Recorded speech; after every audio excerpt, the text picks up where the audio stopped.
Buenas noches, everyone. What's up? It's your boy Nick Macias Williams, aka Nick MW, aka Rider by Night WBN. Check me out at nickmacwillie.com, farfromprofessional.com. Social handles posted at the end of this video. Throw me a follow or two. I don't know. Is it hot where you live? Because it is hot as balls, as the saying goes. Where I live where it's hot and dry, inland Southern California, a place no one chooses to live. Is that fair to say? I think that's fair to say.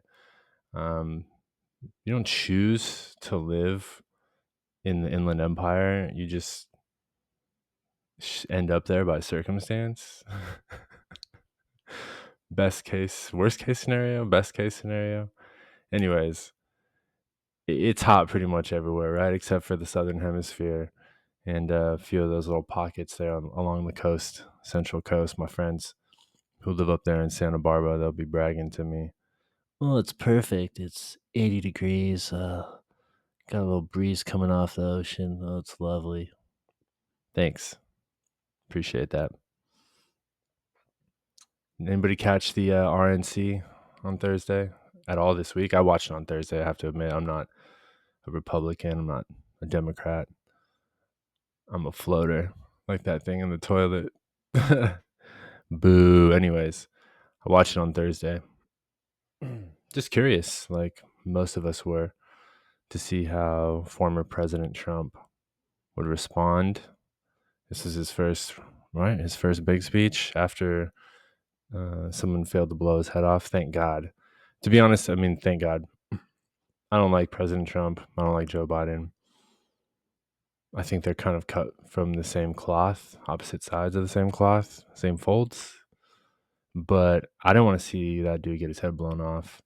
And thank God it didn't happen, because I think it would have been terrible for our country. It would have been absolute chaos. And so, like everyone, like a lot of people, I was curious to see what he would say, how he would respond, his message of unity. All that kind of went as I figured it would. But who in the hell thought it was a good idea to invite Kid Rock to this damn thing? I'm thinking he thought it was a good idea. And he must have begged, kicked, and screamed, donated a bunch of money. That's what he did. He donated a bunch of money. I mean, who in the MAGA consortium is thinking to themselves, you know what this fucking party needs? It needs fucking Kid Rock. We need Kid Rock. I mean, the Hulkster makes sense, right? Dana White makes sense. His kids, his family, whomever. I didn't watch it, but everyone else makes sense. Kid Rock? I mean, we know you're a redneck. We know he's the, I don't know what he calls himself, ghetto cowboy, urban cowboy. No, that was John Travolta. Urban Cowboy is a badass movie.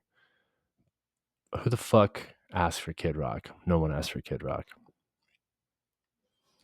Thursday would have been my dad's 84th birthday. My dad was an old feller. He was born right before World War II ended. Not even right before, like 5 years before. Sorry, 1945, right? So yeah, he was born in 1940. He passed away in 2021, November of 2021. Oh shit, did I get that right? I got that wrong. Was it 2022? I think it was 2022, actually. No, it's 2021. God damn, this is my point. Time just moves right along. And my dad would have been 84 this year, old enough to be my grandpa.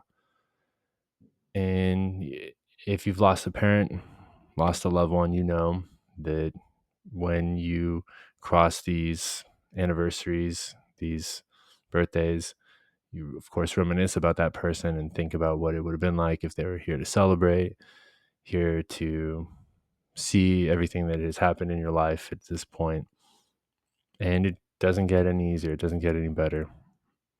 I was fortunate enough to have two dads. That sounds crazy. And I don't mean that the way it sounds.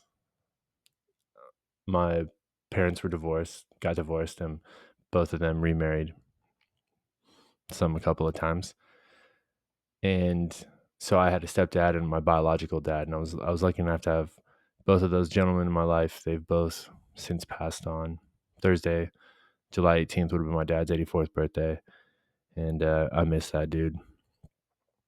Already 5 minutes, that flies by. I didn't even get to talk about The Acolyte. So at some point, I'm going to rewatch that show. I'm a big Star Wars fan. If you couldn't see, I got a lot of shit behind me that probably a grown man shouldn't have on display. I watched the first 2 episodes of The Acolyte when it dropped. I was optimistic. I don't know why I was optimistic. Just, there's always hope. We always have hope. It's a new hope. And I was disappointed by being honeydicked with the prospect of a series that had Carrie Ann Moss in it. And I don't mean in a few flashbacks and for a couple of minutes. And it just, in my opinion, didn't look great. And the writing was terrible. I could just already tell it was going to be a disaster. I'm going to approach it and watch it so I can hopefully be surprised pleasantly, but I don't think I will be. Anyways, look at that. Pushing 6 minutes already. Saturday night special number 2. You folks have a good one. I'll catch you on the flip. WBN.